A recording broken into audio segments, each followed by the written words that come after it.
अभिवादन स्वीकार करें क्षितिज कांत का। आप जानते हैं जिस तरीके से हम हर बार एक नए शख्स के साथ होते हैं और कोई ना कोई दिलचस्प बात उस शख्स में हर बार होती है। हमारे दर्शक हर बार कहते हैं कि किसी ऐसे शख्स से हमें मिलाइए जो कि ज़मीन से जुड़ा हुआ व्यक्ति हो। आपको मालूम है किताबें पढ़ने का शौक़ है मुझे। जल्द ही मैं यूनिवर्सल बुक डिपो गया, हजरतगंज में है, और वहाँ पर एक किताब मैंने देखी। किताब मेरे हाथ में है, एक असफल व्यक्ति की यात्रा।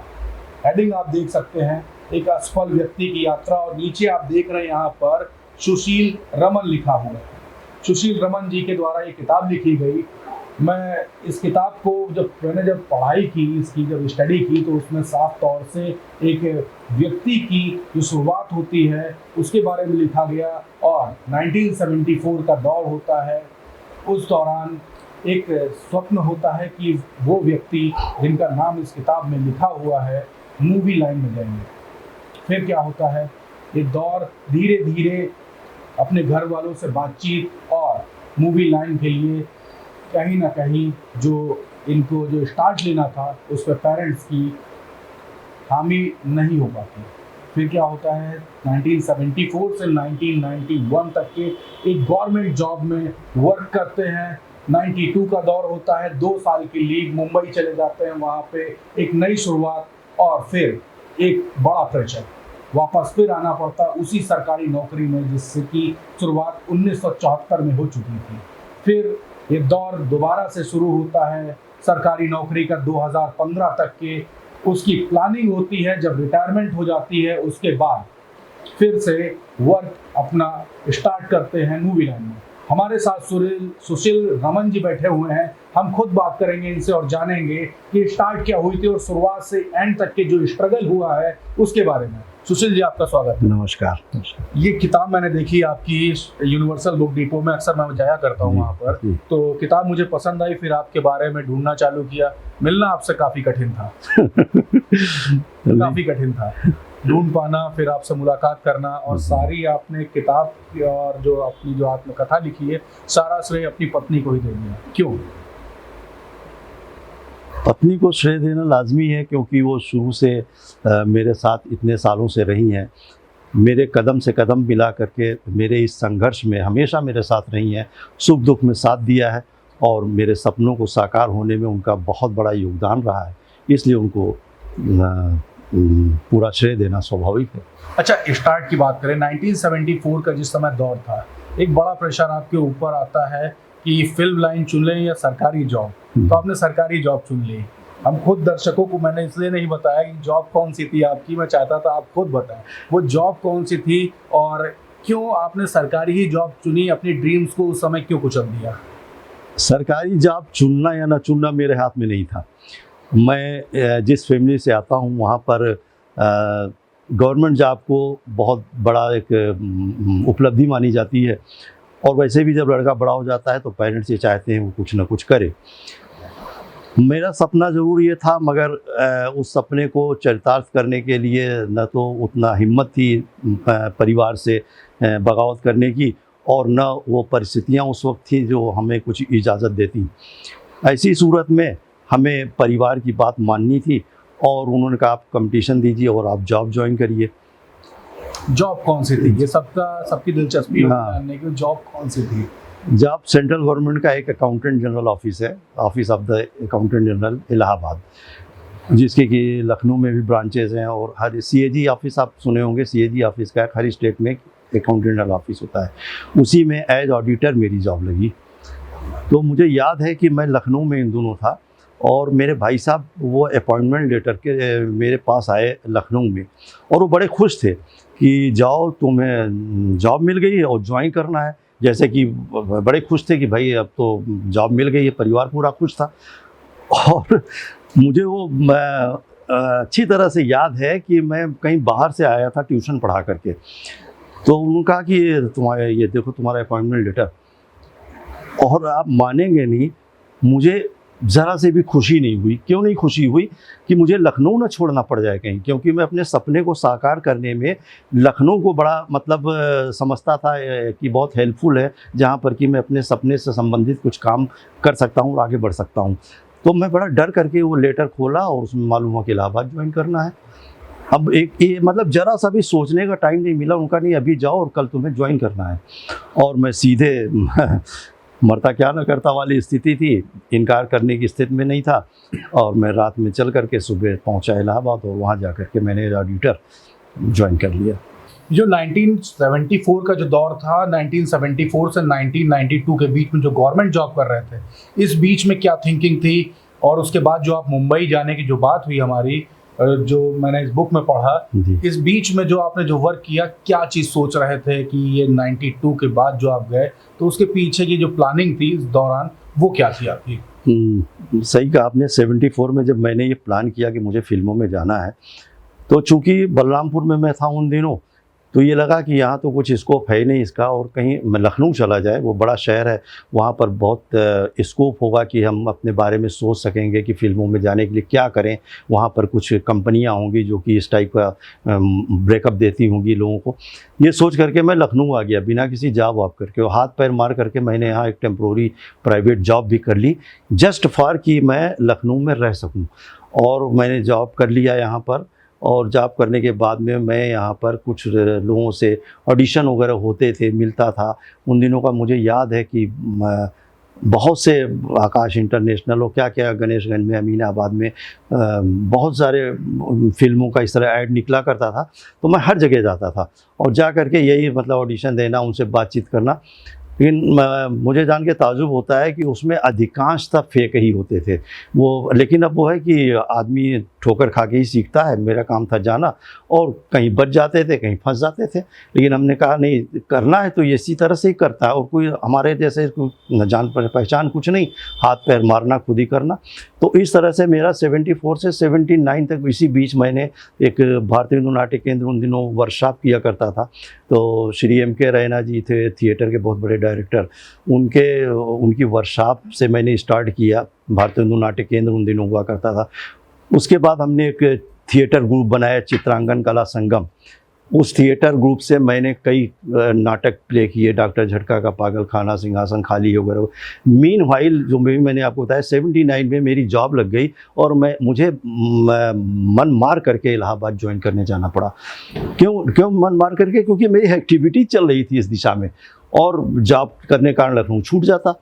लेकिन मैं मन मार करके गया, ज्वाइन किया, और फिर 1.5 महीने बाद मैं ट्रांसफ़र करा के फिर लखनऊ आ गया, और यहाँ आकर के फिर चालू हो गया, फिर कुछ करने लगा। फिर दर्पण से संस्था है यहाँ पर लखनऊ में, उससे मैंने डॉक्टर रस्तोगी, उर्मिल कुमार थपलियाल जी के साथ में कई नाटक किए, सीढ़ियाँ, हरिश्चंद्र की लड़ाई वगैरह। ये करते करते ये सब चलता रहा। लेकिन मेरे मन में एक ख्याल ज़रूर आ रहा था कि हमको जो है बहुत दूर जाना है। मेरा सपना बहुत बड़ा था एक्चुअली। तो ये लखनऊ में पूरा दिखता नहीं था, लेकिन हमें ये सोचते थे कभी ना कभी तो बॉम्बे जाऊंगा तभी। अच्छा, आपको रोकूंगा, 74 से 79 आ गया। हाँ। अब आप फिर से 1.5 महीना इलाहाबाद में जॉब करके भी लौट आए। जी जी। और ये जो दौर था, इस समय आपने काफ़ी स्ट्रगल की, काफ़ी हाथ पैर पटके, अभी खुद ही बता रहे हैं। हाँ। इसके बाद का एक पीरियड होता है जिस समय आप गवर्नमेंट जॉब में आ चुके हैं। यहाँ से क्या प्लानिंग होती है 92 की? हर समय मैं यही सोचता था कि जॉब ज़रूर करता था, लेकिन इसके बाद भी हम ये सोचते थे अगर मुझे बम्बई जाने का मौका मिल जाए तो मैं रिजाइन करके चला जाऊंगा। इतना ज़्यादा मैं अपने सपने के प्रति जागरूक था। लेकिन बॉम्बे जाने का ही मौका नहीं लग रहा था। तो 91 में एक एडवर्टीज़मेंट मैंने देखा पेपर में कि वहाँ एक पिक्चर बन रही है, एक चंद्रा इंस्टीट्यूट है, वो एक पिक्चर बना रहा है, वो अपने बच्चों को ट्रेनिंग भी देगा और पिक्चरों में काम भी देगा। ये सोच करके मैंने वो फॉर्म भी भर दिया, और वहाँ सिलेक्शन हो गया, वहाँ से आ भी गया कि आप आइए, आपका एडमिशन हो गया है। तो हमने सोचा चलो एक बहाना है, और ज़्यादा पैसे भी नहीं थे, जितना भी था 9-10 हज़ार रुपये अरेंज करके हमने कहा चलो एक बहाना है बॉम्बे जाने का। मौका तो मिला, जो आदमी 6 साल से इंतज़ार कर रहा है कि मौका मिले बॉम्बे जाने का। फिर मौका मिला, मैं गया, और वहाँ जब मैं बॉम्बे BT स्टेशन पर पहली बार उतरा, कभी देखा नहीं था इतना बड़ा स्टेशन, जाऊँ तो जाऊँ कहाँ। तो मेरे रात में 10 बजे पुष्पक ट्रेन मेरी पहुंची थी। तो मैं कुछ नहीं समझ में आता है तो आदमी वेटिंग रूम ढूंढता है। मैं फिर वेटिंग रूम में गया, वो भी सेकंड क्लास वेटिंग रूम में। वहाँ जा कर के सामान रखा, फिर फ्रेश व्रेश हुआ और रात में वहीं रहा, क्योंकि इतनी बहुत ज़्यादा खुला भी नहीं था। मतलब ये लगता था बॉम्बे में लोग बेवकूफ़ बनाते हैं, अगर बाहर निकलेंगे होटल में जाएंगे तो क्या बनाएंगे, इस सब डर से मैं बाहर ही नहीं जाता। हमने कहा नेक्स्ट डे तैयार व्यार होकर के सामान अपना क्लॉक रूम में रखा और फिर मैं जहाँ मुझे जाना था चंद्रा एकेडमी। मुंबई की जो सुबह थी जी, ये किस तरफ ले जा रही थी आपको, क्योंकि पहली बार आप मुंबई में खुद से पहुंचे थे और उसके बाद क्या प्लानिंग हुई? वो चूंकि हमारा पहले दिन का लाइन ऑफ एक्शन एकदम तय था। मैं जब लखनऊ से मुंबई गया तो मेरा लाइन ऑफ एक्शन तय था कि मैं क्यों जा रहा हूँ। मुझे जाना है वहाँ चंद्रा एकेडमी ऑफ इंस्टीट्यूट में जा करके वहाँ एडमिशन लेना है। उसका एड्रेस था मेरे पास में, मैंने सामान रखा क्लॉक रूम में और जा करके मैं पाली हिल में था वो, और वहाँ जा करके वहाँ उनके इंस्टीट्यूट में जा करके हमने कहा मुझे एडमिशन लेना है। और लाइन ऑफ एक्शन तय होने के बाद भी क्षिति जी आपको जान के ताजुब होगा कि उन्होंने कहा ठीक है एडमिशन हो जाएगा, ये है वो, आप सामान लेकर के आइए। और फिर मैं आया बॉम्बे वीटी पाली हिल बांद्रा से लेकर के वो यहाँ सामान वामान ले करके, और मैं शाम को गया कि वहाँ पे एडमिशन ले करके उनके हॉस्टल चला जाऊँगा। मैं शाम को 6 बज रहा था और मैं उनके पाली हिल के अपार्टमेंट में जीना चढ़ रहा था और ऊपर से एक सज्जन उतर रहे थे। उनका हम कहाँ जा रहे हो बेटा? मैंने कहा मैं एडमिशन लेना है सर, वहाँ जा रहा हूँ। तो उन्होंने कहा कि आओ नीचे आओ, नीचे हमको इशारे से बुला ले। कहने कि बहुत बड़ा फ्रॉड है, तुम कहाँ एडमिशन लेने जा रहे हो? अब इतना कहना था कि मेरी जान सूख गई। हमने कहा तो मैं सामान वामान लेकर के आया हूँ, इतना जद्दोजहद मानसिक रूप से तैयार होकर के, और यहाँ भी साला फ्रॉड निकला।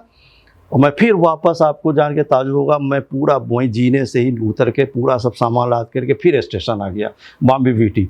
और फिर मैंने क्लॉक रूम में सामान रखा और फिर मैं प्लेटफॉर्म पर चादर बिछा करके और रात में 11 बजे सोचने लगा अब क्या करना है। वो मोमेंट मेरे लिए बहुत अच्छा, अब एक नया प्रेशर भी होगा, सरकारी नौकरी आपकी चल रही थी, उसको छोड़ करके मुंबई में, और मुंबई में आप आकर के पता चला कि जहाँ के लिए आप जा रहे हो वो बहुत सरकारी नौकरी वाला तो रिस्क मैंने माइंड छोड़ ही दिया था, क्योंकि जो होगा देखा जाएगा। जिस आदमी ने यहाँ तक सोच लिया कि रिजाइन कर दूंगा, उसको सरकारी नौकरी की चिंता नहीं, वो तो अपने सपने की तरफ भाग रहा है। लेकिन वहाँ भी जब माइंड मेकअप करके गया हूँ, वहाँ भी मुझे ठोकर लग रही है, तो मैं वापस ऐप करूँ तो क्या करूँ? अब मेरे दिमाग में 2 बातें थी कि या तो मैं वापस लखनऊ चला जाऊं, इतने सालों बाद कोशिश कर करके बम्बई में कदम रखने का मौका मिला, तो वापस चला जाऊं तो फिर कब आऊँगा, कैसे आऊँगा? और नहीं जाता हूं तो ये फ्रॉड लोगों के चक्कर में फंस रहा हूं। लेकिन फिर 1 दिन 2 दिन 3 दिन का समय था, लास्ट डेट ऑफ एडमिशन की थी, तो मैं 2 दिन सोचते सोचते मैं इस निष्कर्ष पर पहुँचा कि सुशील आ गए हो अगर यहाँ, तो तुम रहो यहाँ पर और रह करके जो कुछ तुमने स्ट्रगल करने के लिए सोचा है, जैसे भी जाऊंगा, मिलूंगा और ठोकर खाऊंगा, सबसे मिलूंगा, ऑडिशन दूंगा, वो सब चीज़ कर डालो। रहने को तो मिलेगा ही मिलेगा, और नहीं मिलेगा उनकी फिल्म में काम छोड़ो, बाकी तुम अपना हाथ पैर मारना। और वही मैंने किया भी। मैंने वहाँ 2 महीने पढ़ाई भी किया उनके इंस्टीट्यूट में, डिप्लोमा भी लिया। उसके बाद में खुद अपना स्ट्रगल शुरू किया, और स्ट्रगल शुरू करते करते मुझे बड़ी खुशी है कि एक कौन दबंग है पिक्चर बन रही थी, उसके परवेज़ ये शानू डायरेक्टर थे। उनके यहाँ मैं ऑडिशन देने गया था, उन्होंने फिर हमको एक दिन बुलाया और कहा कि आपके लिए एक रोल है, आइए। तो 18 तारीख शायद थी, मैं वहाँ गया। मुकेश खन्ना, यूनुस परवेज़, कुलभूषण खरबंदा, पेंटर, ये 4-5 स्टार थे वहाँ पर। और मैं दिन भर बैठा रहा, मेरा शूट नहीं हुआ, नंबर नहीं आया। मैंने कहा तो यार फिर वही कहानी हो रही है। फिर अगले दिन फिर उन्होंने मुझे बुलाया, कल आप आइए। मेरा रोल डिसाइड ही नहीं था। फिर 1:30 बजे का समय था, अचानक उन्होंने कहा कि सुशील तुम्हारा पब्लिक प्रोसिक्यूटर का कैरेक्टर है, सरकारी वकील का, और तुम ये गाउन पहन लो। और उन्होंने आके मुझे गाउन पहना दिया और मेरा तुरंत शूट हुआ। और ये पहला शूट था मेरा लाइफ का। मुकेश खन्ना जी मेरे बगल में खड़े थे वो उसमें कटघरे में, और यूनुस परवेज़ साहब जज बने हुए थे, पेंटल भी थे, और अनंत महादेवन इंस्पेक्टर बने हुए थे, और मैं सरकारी वकील, और कुलभूषण खरबंदा जी मेरे अपोनेंट, वो पब्लिक वो बचाव पक्ष के वकील। और इतने लोगों के बीच में मैंने डायलॉग बोला, और आपको जान के ताजुब होगा, एक टेक मैंने किया तो वो रीटेक हो गया। तो मैं घबरा गया। हमने कहा तो पहला शॉट मेरा साला आया भी नंबर हो, अब तो मेरा। तो उन्होंने कहा नहीं, चिंता मत करो, तुम्हारे कारण रीटेक नहीं हुआ, ये टेक्निकल फॉल्ट है। तो मेरे जान में जान आई और सेकंड टेक में मेरा टेक ओके हो गया और मुकेश खन्ना जी ने मेरी पीठ थपथपाई, मैंने उनके चरण स्पर्श किए और मैंने कहा सर महाभारत के समय से आपसे मिलने की बड़ी इच्छा थी, आज जाके पूरी हुई। उन्होंने मेरी पीठ थपथपाई, वो दिन मुझे आज भी याद है, मेरे जीवन का सबसे सुनहरा दिन है वो। अच्छा, ये तो आपने स्टार्ट कर ली, अब मुंबई कितने समय तक रुके और उस बीच में क्या क्या किया आपने? उस बीच हमने उस समय फीचर फिल्म के अलावा टीवी का ज़माना तो था नहीं, वेब सीरीज़ भी नहीं था, कुछ नहीं था। तो सिवाय इसके कि मैं फिल्मों में ही जा करके अपने उस समय फ़ोटो दिए जाते थे, ऑडिशन भी नहीं था, फ़ोटो अपनी खिंचाते थे, जा करके छोड़ाते थे, पीछे एड्रेस वगैरह देते थे, उस तरह से वो नंबर आता रहता था। तो उस समय फिर हमने उस समय ये नहीं रहता था कि जहाँ मौका मिले वहीं, तो मैंने कहा एक डायरेक्टर के साथ होगा, किसी ने कहा डायरेक्टर का असिस्टेंट बन जाइए तो उससे आपको काम मिल जाएगा। तो मैं एक विनोद सिन्हा एक डायरेक्टर थे, उनका मैं असिस्टेंट भी बन गया, तो स्टोरी सेटिंग वगैरह में भी मैं जाता रहा कई दिन तक। उसके अलावा एक पिक्चर बन रही थी, उसमें जावेद जाफरी थे, मतलब डॉक्यूमेंट्री थी, वो फिल्म सिटी में शूट था, उसमें मुझे बुलाया गया, उसमें मैंने काम किया। एक सदाशिव अमरावपुरकर जी के साथ में एक पिक्चर मैंने किया था, उसमें भी पिक्चर क्या किया है, उसमें ऐसा ही था कि उन्होंने मुझे मातम पुरसी वाला सीन था, बैठा दिया, मैं भी नया नया था, नहीं जानता था, मैं समझा ये तो बहुत बड़ा, उन्होंने कहा भी था कि बाद में आपके डायलॉग्स होंगे, नहीं समझ पाया। तो इस तरह से कई प्रोजेक्ट उन दिनों मेरे पास थे, 8-10 प्रोजेक्ट, कुछ कंप्लीट कुछ इनकम्प्लीट, ऐसे सिलसिला चलता जा रहा था। लेकिन मीनवाइल ऑफिस का इतना प्रेशर था कि हमको डिसीजन लेना पड़ा कि मुझे वापस आना है। और मैं 93 के एंड में करीब लगभग 1.25 साल बाद रहने के बाद मैं वापस आ गया, क्योंकि ऑफिस का बहुत ज़्यादा प्रेशर पड़ गया था। अच्छा, इस दौरान 1974 से आपने स्टार्ट कर लिया, अब 1993 चल रहा है, तो इस दौरान के बीच में कोई ऐसा ट्रेजेडी का आपके साथ मोमेंट हो जो अभी भी आप याद करते हो? एक तो जब मैं वापस आने वाला था, क्यों वापस आया, वो बड़ा ट्रेजिकल मोमेंट था। ऑफिस का इतना ज़्यादा प्रेशर था कि शिकायत हो गई मेरी कि जो है वो बॉम्बे जाते हैं, वहाँ पर फिल्में वगैरह में काम करते हैं। तो मुझे मेरे सबसे बड़े बॉस अकाउंटेंट जनरल थे, उन्होंने मुझे बुलवा लिया और कहा कि आप फिल्मों में काम करते हैं, आप बॉम्बे जाते हैं। मैंने कहा नहीं, क्योंकि मैं छुट्टी, मदर की तबीयत ख़राब है, बहाना बना करके जाया करता था, और मेरी सारी छुट्टी ख़त्म हो गई, मैं विदाउट पे भी होने लगा था, अर्न लीव ख़त्म हो गई, मेडिकल लीव ख़त्म हो गई, विदाउट पे होने लगा।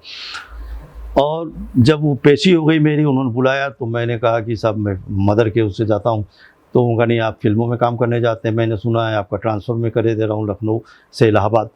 और मैं बड़ा परेशान हुआ, रात भर मुझे नींद नहीं आई। फिर मैंने सवेरे डिसाइड किया चल के सच बात बोल देता हूँ, तो ट्रांसफ़र हो ही रहा है मेरा, चल के सच बोल दो। मैं पहले दिन 9:30 बजे ही जा करके मैं आई कमीन सर करके उनके कमरे में घुस गया और उन्होंने पूछा कि बेटा ये क्या बात है। मैंने कहा सर कल मैंने आपसे झूठ बोला था।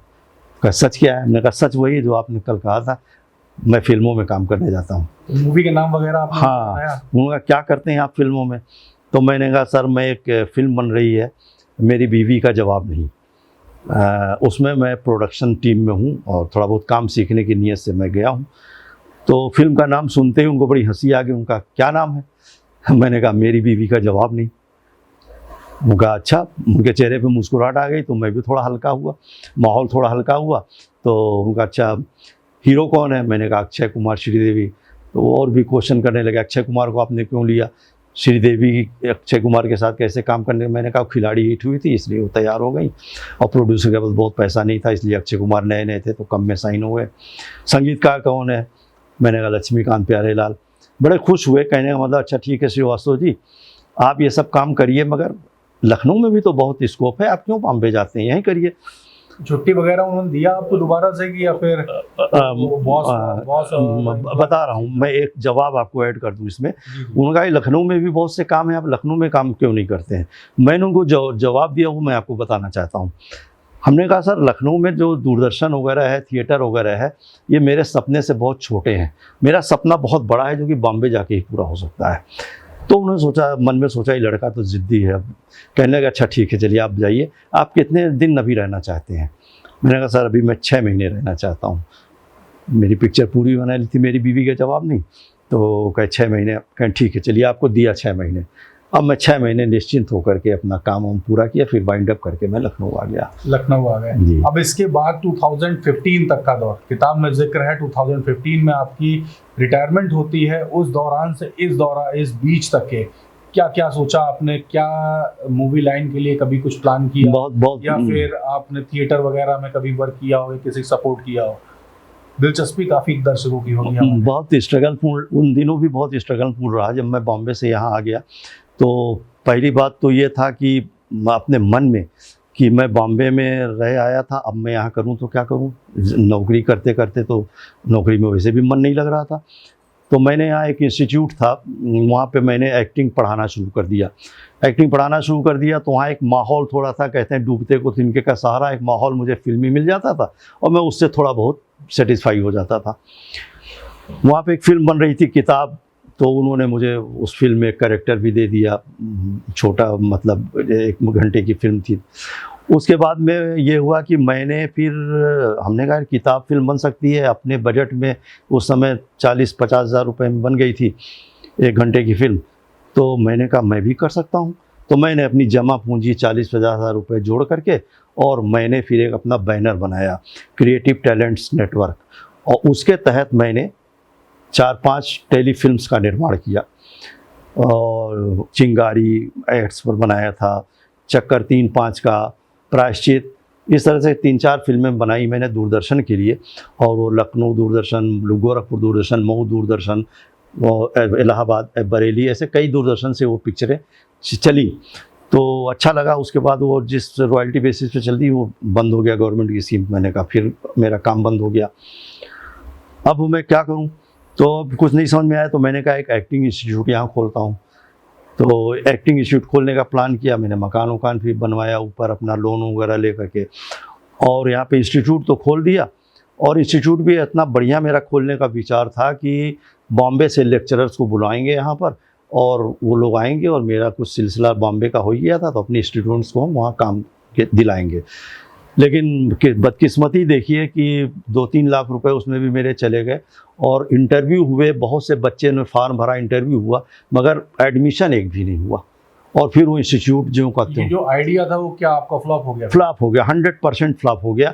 बस यूँ समझिए कि मैं कोशिश करने में कभी पीछे नहीं रहा हूँ आज तक। एडमिशन वगैरह कुछ हुए थे या एडमिशन वगैरह? एडमिशन मात्र एक बच्चे ने एडमिशन लिया था, वो भी आंशिक तौर पर, और वो भी लौट करके नहीं आया। अब 2015 का समय भी बीत जाता है, रिटायर हो जाते हैं आप। रिटायरमेंट के दौरान आपके तमाम फ्रेंड्स होंगे, उनसे कुछ बातचीत हुई कि आगे की प्लानिंग क्या? सभी मित्रों की बात होती कि अब बेटा रिटायरमेंट होने जा रही है, इसके बाद क्या करोगे? हाँ, तो ये सिलसिला चलता रहा। तो जब मैंने सोच लिया ये इंस्टीट्यूट वगैरह नहीं चला, तो बीच में तो यही समझ में आया कि सुशील तुम्हें नौकरी करनी है, मौका नहीं मिल पा रहा है, हर जगह फ्लॉप हो रहे हो और नौकरी का भी प्रेशर है, तो अब रिटायरमेंट के बाद ही तुम कुछ करो। तो हम ये प्लान करते रहते थे। हमारे पास एक डायरी थी जिसमें हम लिख लिया करते थे कि अब ये सोचा नहीं हुआ, अब हम क्या करें, अगली प्लानिंग क्या। तो मैंने 2015 के पहले ही अपनी डायरी में लिख लिया था कि अब मुझे 2015 के बाद, रिटायरमेंट के बाद, मुझे फुल फ्लेज रूप से बॉम्बे जाना है और पूरा हाथ पैर मार करके अपनी लाइफ में सपने पूरे करने हैं।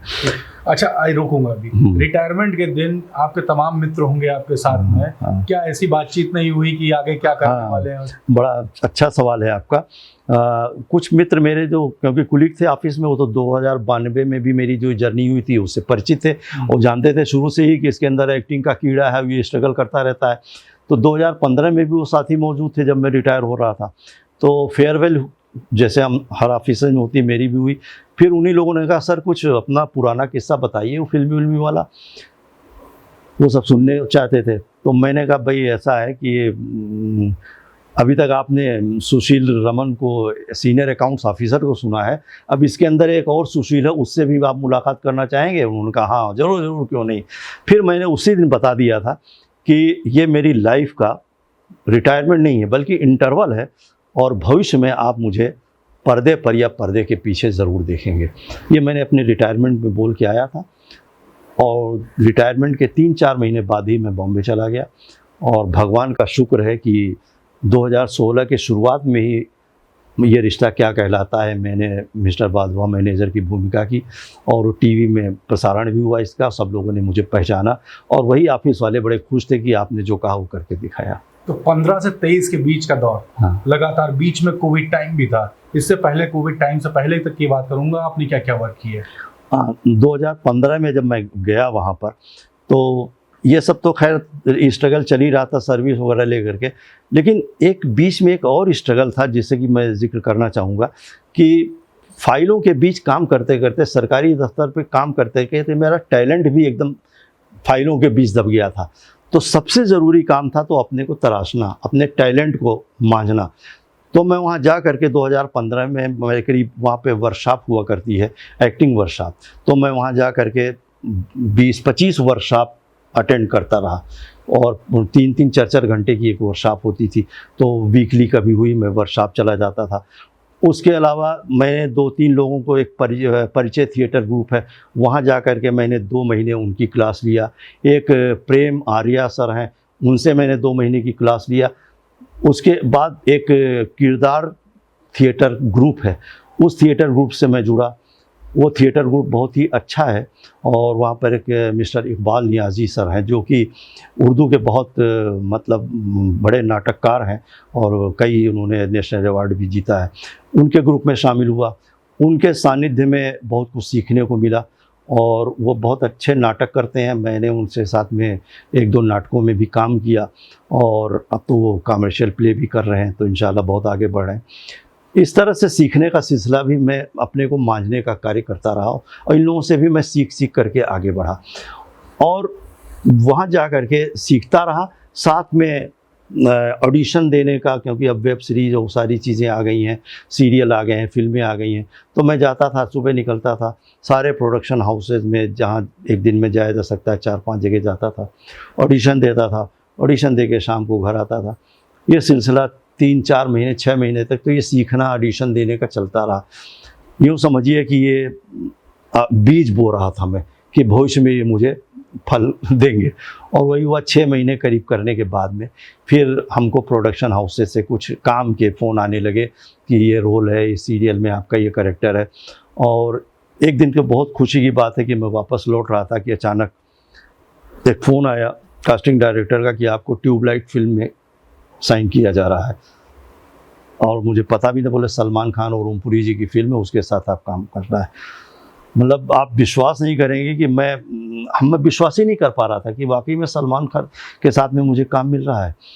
तो मैंने उनसे कहा, नहीं सर, आप अपना लैपटॉप फिर से चेक करो, मैं ही हूँ क्या, कोई और तो नहीं है जिसको आप बुला रहे हो। मगर नहीं आप ही। हमने कहा नहीं, मैं आता हूँ आपके पास। मैं गया उनके पास, हमने कहा लैपटॉप ज़रा दिखाइए, देख के कंफर्म करिए कि ये सुशील रमन की फ़ोटो है, किसी मुझे दिखाइए। तो उन्होंने दिखाया नहीं, हमने कहा हाँ ये मेरी फ़ोटो है। तब मुझे विश्वास हुआ कि मुझे वाकई में इतनी बड़ी फिल्म मिल गई है। अम्मा सीरियल में शबाना जी के साथ मुझे काम करने का मौका मिला, शिल्पा शिरोडकर जी के साथ काम करने का मौका मिला।